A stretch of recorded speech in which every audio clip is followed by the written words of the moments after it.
তো এটা বলে না, উল্টা চোর কোতোয়াল করে ডাঁটে, এরকম পরিস্থিতি হয়ে গেছে।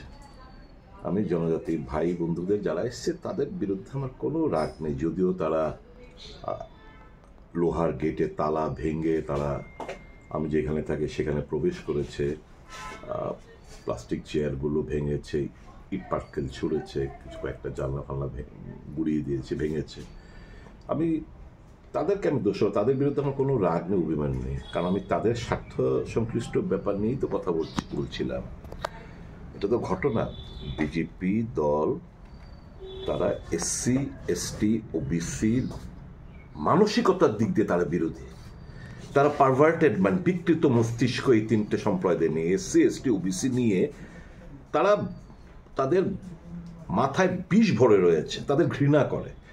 এরকমটা ঘৃণা না করলে একটা মানুষ, বিজেপির দেবতুল্য কার্যকর্তা মধ্যপ্রদেশে ওপেনলি কারো গায়ের উপরে প্রস্তাব করতে পারে? তো এই কথাটাই তো গতকালকে তাদের এই ঘৃণার মানসিকতার কথাগুলো বলতে গিয়ে আমি এই ঘটনাটা উল্লেখ করেছিলাম। অন্যায়টা কি করেছি? আমার তো বানানো গল্প না, বিজেপির মতো আমি বানিয়ে কথা বলতে পারবো না।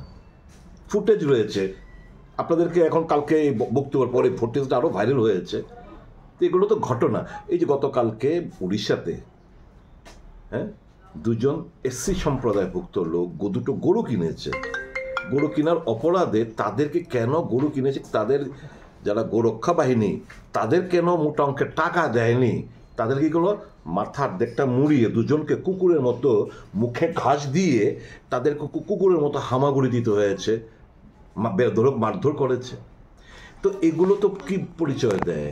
পরিচয় দেয় বিজেপি তাদের জেনেটিক্যালি তারা ডিফেক্ট, জেনেটিক্যালি তারা ঘৃণা করে আদিবাসীদের, জেনেটিক্যালি তারা এসসিদের ঘৃণা করে, ওবিসিদের ঘৃণা করে।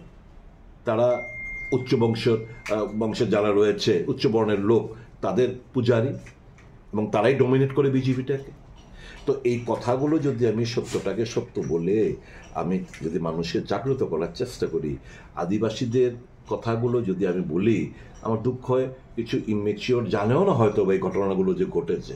তাদেরকে বলেছে সুধীর বাবু আদিবাসীদের বিরুদ্ধে খারাপ কথা বলেছে, যাও গিয়ে বিক্ষোভ করেছে, তাহলে করলেন তো ভালোই হলো। একদিকে অন্তত এই ইস্যুটাকে মানুষ, আমি যতটুকু আমার বক্তব্য নিয়ে যতটুকু না প্রচার লাভ করেছে, এই জিনিসটাতে মানুষ অন্তত ভেরিফাই করবে আসলটা কি, এবং মানুষ দেখবে, জানবে, বুঝবে যে আমি সুধীর রায়বর্মন এই রাজ্যের এবং দেশের আদিবাসীদের স্বার্থে কংগ্রেস দল এবং একজন কর্মী তাদের সপক্ষে কথা বলছে।